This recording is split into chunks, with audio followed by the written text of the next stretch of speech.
¿Qué tal? Buenas tardes. El día de hoy vamos a desarrollar el tema de miembro superior. En esta primera imagen lo que podemos apreciar es una visión de la osteología del miembro superior. Recordad que esta región del cuerpo humano pertenece al esqueleto apendicular, como también lo es el miembro inferior, y va a estar formada o va a comprender regiones. En primer lugar, si vamos de proximal a distal, es decir, de arriba hacia abajo, tenemos la región del hombro, el brazo, la región del antebrazo y la mano, ¿no? Y cada una de estas regiones se van a estar conectando por intermedio de estas que son las llamadas articulaciones, ¿no? Que en su mayoría, por ser una zona de bastante movilidad, son de tipo sinovial, ¿no? O diartrósicas. Como toda región del cuerpo humano, normalmente se estudia desde la piel hasta llegar a la región de los huesos, ¿no? Pero en este caso es necesario, debido a la gran cantidad de músculos de la región, estudiar desde los huesos hacia adelante, ¿no? Entonces se comienza en primer lugar con la osteología. Entonces, de acuerdo a las regiones mencionadas, tenemos que a nivel del hombro, y el hombro es una región especial porque no es, digamos, propia del miembro superior, sino que está compartida, en cuanto a su osteología se refiere, está compartida con la región del tórax, gracias a la presencia de estos dos huesos que básicamente conectan lo que es tórax con el miembro superior, ¿no? Que es lo que se denomina la cintura escapular. Por aquí con la clavícula, y por detrás, adosada la pared posterior del tórax, la escápula u omóplato, ¿no? Estas dos estructuras vendrían a ser los huesos que conectan la región torácica con la región del miembro superior, y que en parte presentan inserciones importantes que dan la forma al hombro. Después encontramos a nivel del brazo este hueso característico muy conocido, que es el húmero, que después vamos a ver sus características más resaltantes. A nivel del antebrazo encontramos dos huesos, uno hacia la parte externa, que es el radio, y otro hacia la parte interna, que es el cúbito, también denominado ulna, ¿no? Siempre se hace recordar esto como hacia el pulgar el radio y hacia el meñique el cúbito, ¿no? Como para recordar un poco, si es que uno se suele olvidar esto. Y finalmente tenemos la región de la mano, que está formado a su vez o subdividido en tres regiones. En primer lugar, de proximal a distal, la región del carpo, formado a su vez por 8 huesos, que más adelante los vamos a ver. La región intermedia, que es los metacarpianos, denominados en números romanos del primero al quinto, si vamos de afuera hacia adentro, es decir, del pulgar hacia el meñique. Y finalmente las falanges, que van a ser del segundo al quinto dedo, van a ser 3, proximal, medio y distal, y en el caso del pulgar o primer dedo solamente proximal y distal. Entonces esta es una visión general de la osteología del miembro superior. Aquí se puede ver la primera parte, una visión superior de la cintura escapular. Esto es el tórax, aquí están las costillas, y acá vemos la conexión característica que tiene tanto la clavícula como la escápula con el húmero, ¿no? Es decir, cómo se articulan. Es decir, acá se forma una articulación que se denomina gleno-humeral. Gleno porque la porción de la escápula que se articula con el húmero se llama cavea glenoidea, entonces es gleno-humeral, ¿no? Que es de tipo sinovial, por la diversa movilidad que tiene. Y también a su vez la clavícula se va pues a articular con esta estructura que se denomina el acromion, que es la porción más dilatada o la porción final de esta, que es la espina del escápulo. Entonces van a permitir conectarse, y va a haber acá una gran cantidad de movimiento debido a los músculos de la zona, ¿no? Aquí vemos en primer lugar la clavícula. Ya que estamos hablando de la cintura escapular, la clavícula pues ya la conocemos, es un hueso largo, y largo sobre todo no por la longitud, ¿no? Normalmente uno dice que el hueso es largo porque, bueno, físicamente o a simple vista se ve así, pero en realidad para distinguir un hueso largo de los cortos y de los planos, estos van a presentar 3 partes, ¿no? Las dos regiones, que en el caso de la clavícula lo vemos de forma horizontal o transversa, ¿no? Pero estos huesos largos, como les digo, se van a caracterizar por presentar 3 partes, ¿no? Las porciones laterales o los extremos, que se llaman epífisis, y la porción media, que es el cuerpo o diáfisis, ¿no? Entonces por eso es que la clavícula, que aparentemente no pareciera un hueso largo, sí lo es, por esa característica que tiene, ¿no? La clavícula tiene la forma de una S itálica, como se puede apreciar. Esta es la clavícula del lado derecho, y vemos que es derecho por varias características. En primer lugar, porque los dos tercios internos son convexos y el tercio externo es cóncavo en la parte anterior, en su borde anterior. Y algo más, ¿no? Que los extremos, es decir, este es el extremo lateral, es más aplanado, y este es el que se articula con el acromio, a diferencia de este, que es el extremo medial, que es un poquito más redondeado o ligeramente cuadrangular, que es el que se articula con el esternón. Por lo tanto, la clavícula tiene 2 extremos o 2 epífisis, un epífisis lateral o acromial y un epífisis medial, interna o external, ¿no? Tiene dos bordes ya mencionados. En el caso del borde anterior, como les decía, dos tercios anteriores son, dos tercios internos, perdón, son convexos y el tercio externo es cóncavo. Y lo contrario, a nivel del borde posterior. Tiene una cara superior que es totalmente lisa y una cara inferior que es rugosa, ¿no? Es bastante rugosa. Y parte de esa cara rugosa, si acá la vemos, esta es parte de la, digamos, la cara inferior de este epífisis lateral. Encontramos dos tubérculos que son bien característicos. Uno que es más lateral y más grande, que es todo este que está aquí, que es el llamado tubérculo trapezoide, donde se inserta el ligamento del mismo nombre, y hacia un poco más adentro, ligeramente redondeado, el tubérculo conoide o conoideo, donde se inserta también el ligamento del mismo nombre. Ambos ligamentos se van a unir con una porción que aquí en esta imagen se ve pequeña, que en otra imagen se va a ver más grande, que se llama la apófisis coracoides, que pertenece a la escápula. Entonces estos dos ligamentos, el conoide y el trapezoide, que parten de la clavícula, van a terminar en la porción superior de esta apófisis coracoides. Por eso que ambos se denominan ligamentos coracoclaviculares o clavícula coracoideos, como también se les puede decir, ¿no?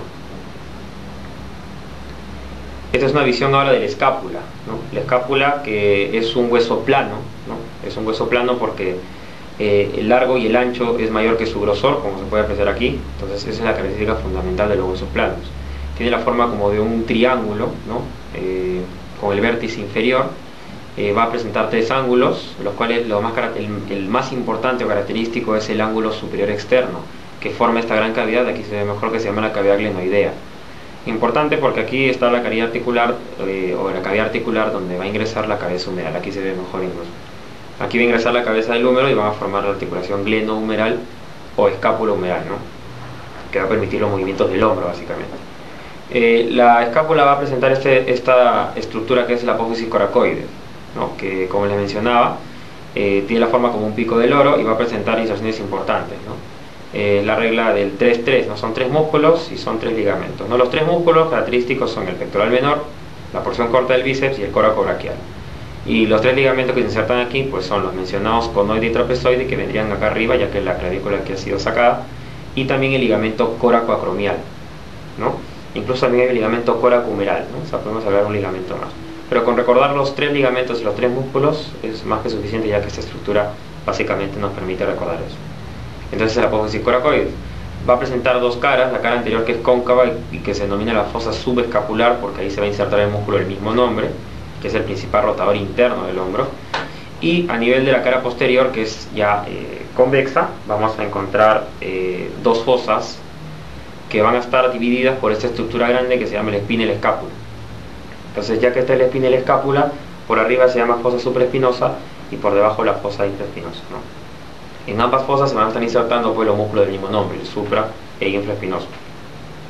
La espina y la escápula va a terminar con una elevación que ya mencioné, que se denomina el acromion, ¿no? Y el acromion, a su vez, en su borde interno, en realidad tiene una pequeña caridad articular que es para la clavícula, para su epífisis lateral, por eso que también se llama epífisis acromial, porque se articula con la misma.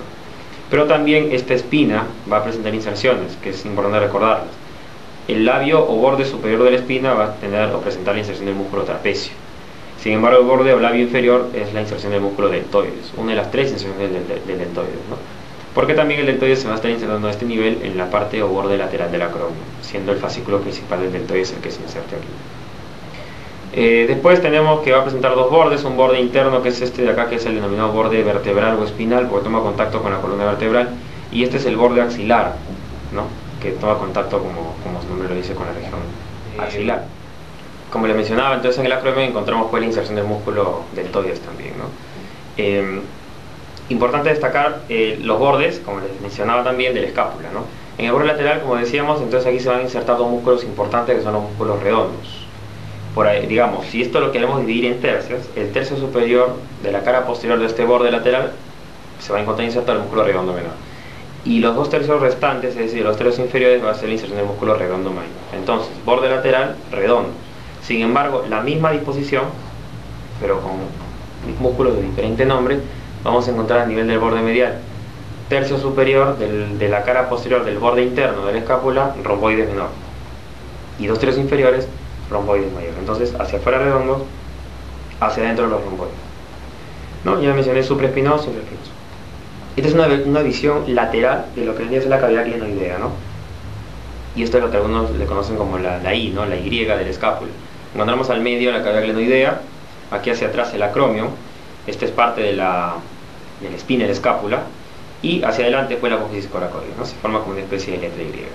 Ahora, aquí también es importante recordar que van a haber dos fosas o dos escotaduras. La primera se encuentra inmediatamente medial a la apófisis coracoides, que es esta que señalo aquí, que se denomina la escotadura supraescapular o coracoidea, justamente porque se encuentra lateral a esa estructura, ¿no? Aquí esta estructura es importante porque aquí en el borde superior se va a encontrar ocluida o cerrada por el ligamento transverso del escápulo.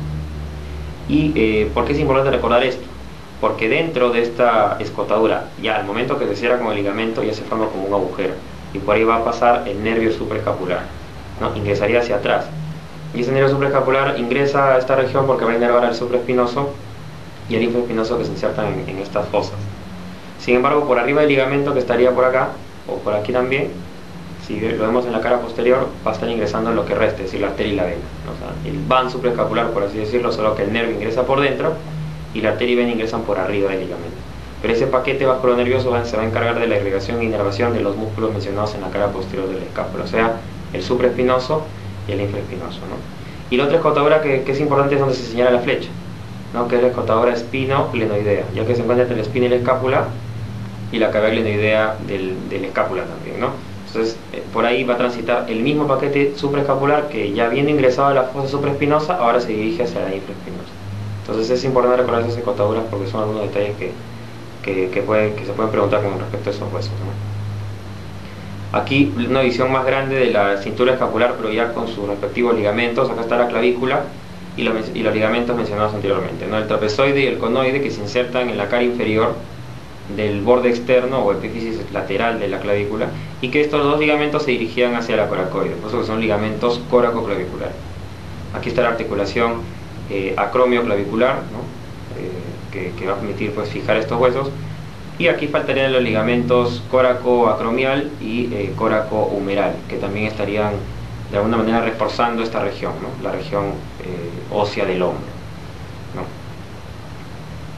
Aquí lo mismo, pero acá vemos algo que es característico también, ¿no? Como habíamos dicho, la cavidad glenoidea, que es la zona donde se va a articular esta estructura, que es la cabeza del húmero, vamos a ver de que la cabeza del húmero va a tomar contacto directo con esta cavidad, pero se va a encontrar revestida por esta estructura que está en celeste, que es como, por así decirlo, la cavidad articular, ¿no? Con una serie de componentes que permiten que se proteja la articulación. Aquí lo que se señala también es esta estructura, que es el tendón de un músculo que se inserta en el brazo, pero que va a terminar o va a insertarse a nivel del tubérculo que se encuentra por arriba de esta cavidad glenoidea.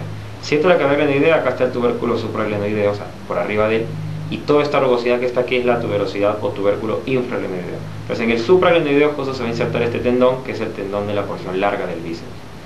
Había dicho de que en esta, que es la coracoide, se inserta la porción corta, la larga se inserta en el tubérculo supraglenoideo, y de esa manera ya está el tendón del bíceps visto por arriba, ¿no? Entonces esta imagen es bien interesante porque permite apreciar cómo es que pasa por este canal, que se va a denominar la corredera bicipital o canal bicipital, porque pasa pues el tendón del bíceps, ¿no? E incluso el tendón está revestido o protegido por el ligamento transverso humeral, ¿no? Entonces pasa el tendón y luego se dirige hacia la parte superior de la cavidad glenoidea, ¿no? Entonces en parte este tendón es una estructura extraarticular que protege la articulación, ¿no? Es importante mencionar eso. Y aquí ya está toda la cavidad articular completa, ¿no? Todos los ligamentos, aquí ya están prácticamente los ligamentos glenohumerales, el superior, el medio y el inferior, que ya revisten toda la cavidad articular. Aquí se encuentra el tendón de la porción larga del bíceps que les mencionaba, con su cavidad sinovial, y que aquí ya se encuentra tapado, pues ya sabemos que cruza la articulación por arriba y termina insertándose en el tubérculo supraglenoideo. Esa es la porción larga, porque la corta va aquí, al vértice de la coracoides, junto con el músculo coracobraquial que vendría desde acá, y terminarían insertándose en esta apófisis coracoide. Entonces la porción larga en el tubérculo supraglenoideo y la porción corta en la apófisis coracoide. Bueno, esta es una radiografía de tórax donde se puede apreciar que, bueno, en realidad el tórax no nos interesa aquí, sino lo que nos interesa apreciar es la estructura ósea del miembro superior, que se pueden apreciar. Ahí está la escápula, prácticamente en su totalidad, cavidad glenoidea, cabeza del húmero, ¿no? Por acá el acromio, que se ve apenas, y la clavícula, ¿no? Con su curva, con su forma de S característica que tiene. Pero he sacado mismo la imagen del néter, acá solamente para recordar, ¿no? Entonces la escápula, la clavícula, ambos cintura escapular, que permitían unir tronco o tórax con región del miembro superior, y cabeza humeral articulándose con la cavidad glenoidea. Acá, para hablar ahora del húmero, ¿no? El siguiente hueso importante que tenemos que mencionar es el del brazo. Ya, la región del hombro fue mencionada con la cintura escapular, ahora la región del brazo, donde encontramos característicamente al húmero, ¿no? El húmero, que va a presentar características importantes. Es un hueso largo igual que la clavícula, solo que este hueso si lo estudiamos de forma vertical, por lo tanto va a tener una epífisis proximal o superior y una epífisis distal, que la veremos en otra imagen. La epífisis proximal tiene características resaltantes. Primero, en la cabeza, que ya mencionamos que se articula con la cavidad glenoidea. Luego, este surco, donde pasaba el tendón de la porción larga del bíceps. Tercero, estas dos elevaciones, que son importantísimas, porque incluso hay patologías que comprometen estas dos estructuras y también a los músculos que se insertan en ella. La estructura que se encuentra por fuera se denomina el tubérculo mayor o troquíter, ¿no? Conocido como troquíter, y la que se encuentra por dentro es el tubérculo menor o troquín. En ambos se van a insertar músculos, y los músculos que se insertan en estas estructuras es lo que se conoce con el nombre del manguito de los rotadores, o sea, aquellos músculos que van a permitir hacer ya sea rotación externa o interna del hombro. Los músculos que hacen rotación interna, que básicamente uno es el principal, no el único, sino el principal, y que lo menciono ahora porque se inserta en el tubérculo menor o troquín, es el subescapular, ¿no? El mismo que se insertaba en la fosa subescapular, es decir, en la cara anterior de la escápula, va a terminar aquí en el troquín, y lo que va a permitir hacer es que al traccionarlo hacia adentro permite hacer la rotación interna. Sin embargo, en el troquíter se insertan tres, que incluso los he mencionado, solo que he mencionado sus primeras inserciones, pero terminan aquí y van a hacer lo contrario, rotación externa. Esos son de arriba hacia abajo y que realmente se insertan de forma correcta si lo vemos en su cara posterior, o sea, desde aquí hasta acá, el supraespinoso, el infraespinoso y el redondo menor. Entonces, supraespinoso, infraespinoso y redondo menor son los músculos que se insertan en el troquíter y hacen rotación externa. Sin embargo, el subescapular se inserta en el troquín y hace rotación interna. A esos cuatro músculos se denomina el manguito rotador o manguito de los rotadores, porque son los principales rotadores del hombro en general, ¿no? Después encontramos aquí esto que está en círculo, es el llamado cuello quirúrgico. Se denomina así porque es la región que está mayormente expuesta a fractura, ¿no? Y es importante recordar que la cara posterior de este cuello quirúrgico, es decir, acá, en esta zona, vamos a encontrar la presencia de un nervio, que es el nervio axilar. El nervio axilar o circunflejo, ¿no? Que rama el plexo braquial y que, acompañado de la arteria circunflejo femoral posterior, transitan por aquí. De tal manera que si hay una lesión o una fractura a nivel del cuello quirúrgico del húmero, lo primero que se va a comprometer es el nervio axilar. ¿Y qué función o qué movimiento se comprometería? Simple, ¿no? Se comprometería lo que es la abducción, ¿no? Es decir, la separación del miembro superior fuera de la línea media. ¿Por qué? Porque el nervio axilar se encarga de inervar al músculo deltoides, que va a cruzar por aquí, ¿no? Entonces, y al comprometer al deltoides, siendo la principal función de este músculo la abducción o separación, entonces el paciente, la persona lesionada no va a poder hacer una abducción completa, ¿no? Entonces, esas son las características importantes. Algunos también denominan a esta porción entre el troquín y troquíter y la cabeza el cuello anatómico, ¿no? Que no es otra cosa que el borde de la cabeza, ¿no? Nada más. Entonces, son las características más resaltantes de esta región. A nivel de la diáfisis del húmero, en su cara anterior encontramos, en primer lugar, esa estructura que acá se ve de forma incompleta porque es la cara anterior, pero si lo vemos un poco más desde la visión lateral, vamos a ver una estructura en forma de V, una rugosidad en forma de V, que es la tuberosidad deltoidea, ¿no? O la B deltoidea, ¿no? Ahí está la inserción distal del músculo deltoides. Entonces, si uno jala esto hacia atrás, o perdón, hacia la parte lateral, lo que va a hacer es separar el húmero, por lo tanto es abducción. Por eso que el deltoide lo principal que hace es abducción. Después vamos a encontrar unas rugosidades que van a permitir inserciones musculares. Si esto era el troquín, el troquíter, y esto el troquín, por debajo vamos a ver que se van a extender estas dos tuberosidades como una especie de crestas, ¿no? Esta cresta que está aquí es la que denominamos la cresta subtroquiteriana, porque está debajo del troquíter. Y la que está por acá es la cresta del troquín o cresta subtroquiniana, como se guste llamar. Pero más fácil es decir lo siguiente, ¿no? Vemos que entre troquíter y troquín está el surco del tendón de la porción larga del bíceps, que ahí a este surco le llamamos el canal bicipital. Entonces decimos que este será el labio externo del canal bicipital y este será el labio interno, ¿no? ¿Por qué es importante mencionar esto? No es que uno quiera ser un poco detalloso, sino que aquí se insertan músculos y que sí son importantes.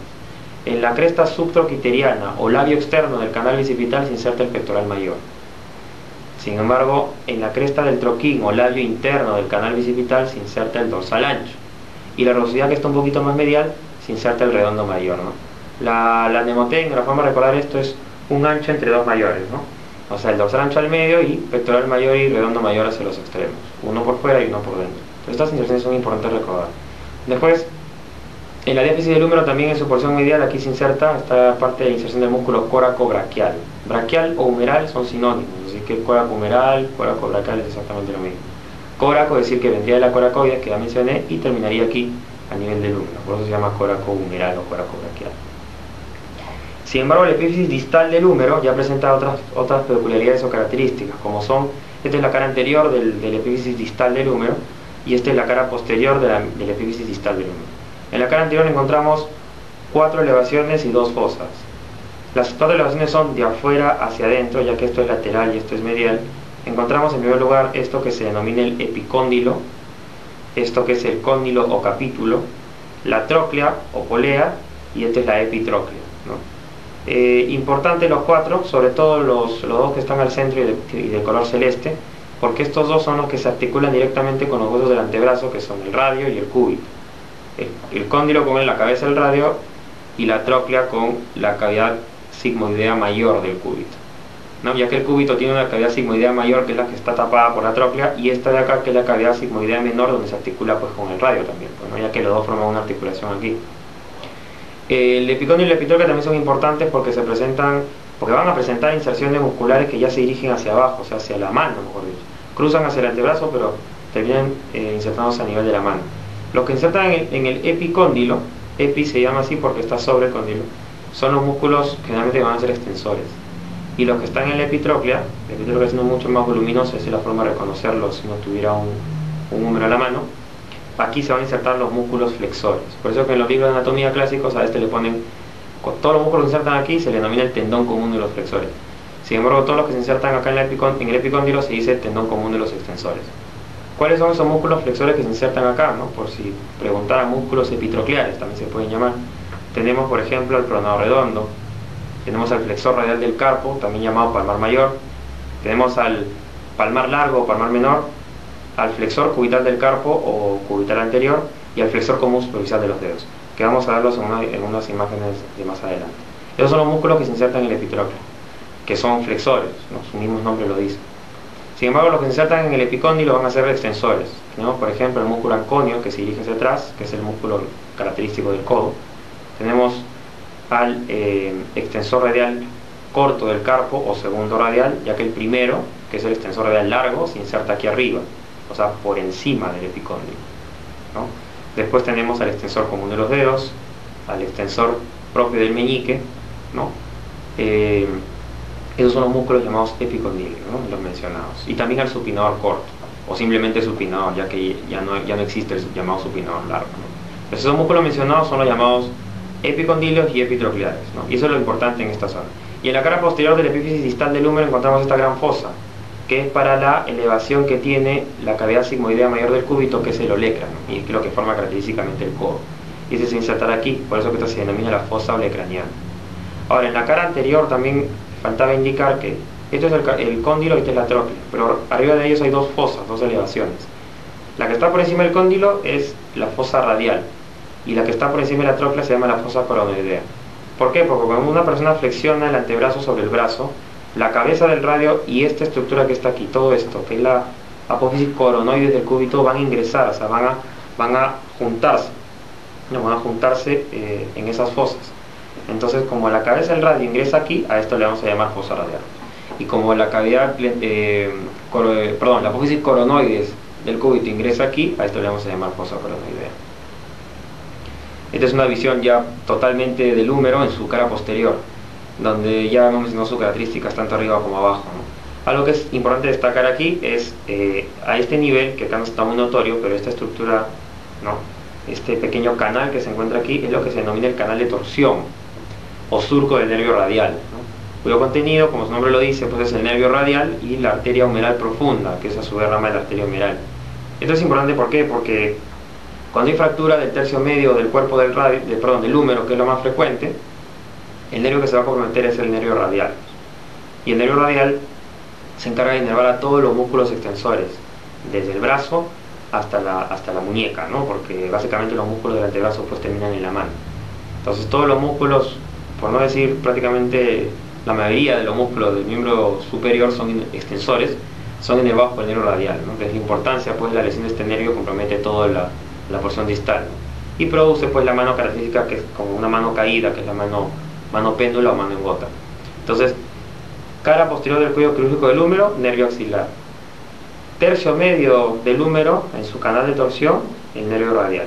Y el último nervio que faltaría, que también se relaciona con el húmero, es a nivel de esta zona, ¿no? Aquí se supone que está el olecrano, insertándose con el húmero, y esto es la epitróclea. Entonces aquí se forma un canal, me justo señalaron con el cursor, este es el canal epitrócleo olecraniano. Perdón, donde vamos a encontrar aquí al nervio cubital y a la arteria colateral cubital superior, ¿no? Que es una rama que no tiene mucha importancia, pero recordar sí al nervio cubital. Entonces quiere decir que el húmero se relaciona con 3 nervios en sus 3 tercios. Tercio superior con el nervio axilar en el cuello quirúrgico, la cara posterior. El tercio medio con el nervio radial en el surco del nervio radial o canal de torsión, y en el tercio inferior con el nervio cubital a nivel del canal epitrócleo olecraniano. Esto es lo mismo, esto es lo que habíamos explicado en la imagen del néter, ¿no? Cómo es que se articula el húmero con el radio y el cúbito. Sí, esto que ya también a memoria.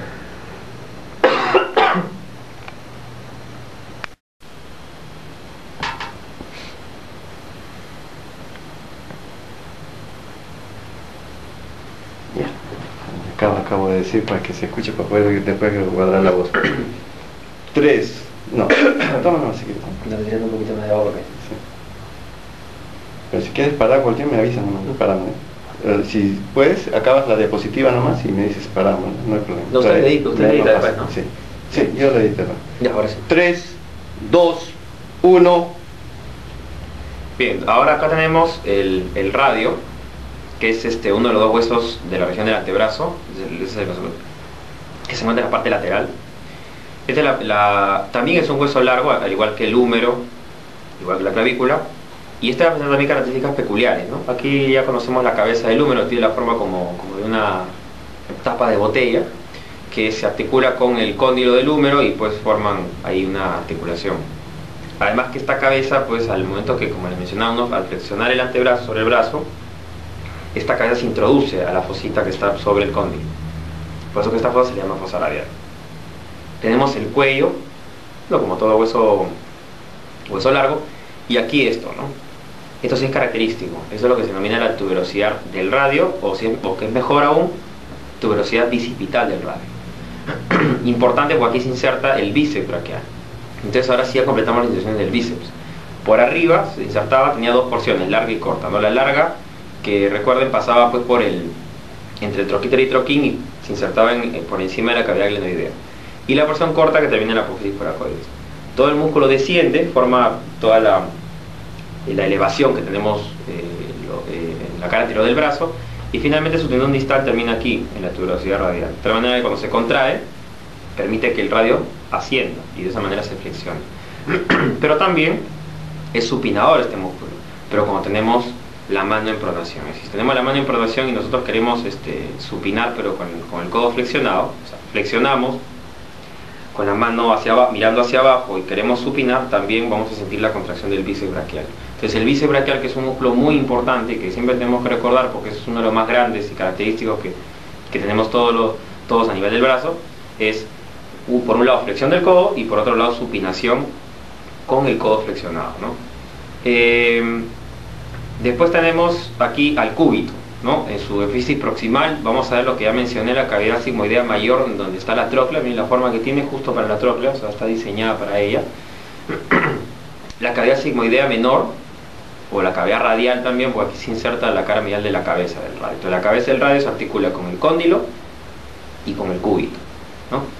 Acá tenemos la cresta del supinador, que es para la inserción del músculo del mismo nombre, y esta estructura que está aquí, que es, si la tuberosidad bicipital del radio es lo característico del epífisis proximal de este hueso, En el caso del cúbito, lo más característico es la tuberosidad del cúbito o apófisis coronoides. ¿Por qué? Porque cuando ésta asciende, o sea, su borde superior, que es esto, cuando asciende al flexionar, toma contacto con la fosa que está por arriba de la tróclea, por eso que se llama fosa coronoidea. Y también es importante porque dentro de esta se van a insertar músculos, como por ejemplo el braquial anterior, que es un músculo también flexor del brazo, que lo vamos a ver más adelante. También se inserta en una parte del pronador redondo y también parte del músculo flexor cubital del carpo o cubital anterior, ¿no? Estas son las características más resaltantes. Y en la cara posterior del cúbito, en su epífisis proximal, encontramos esta elevación que es el olecraco, que es lo que característicamente se conoce con el nombre de codo, ¿no? Que es esa prominencia.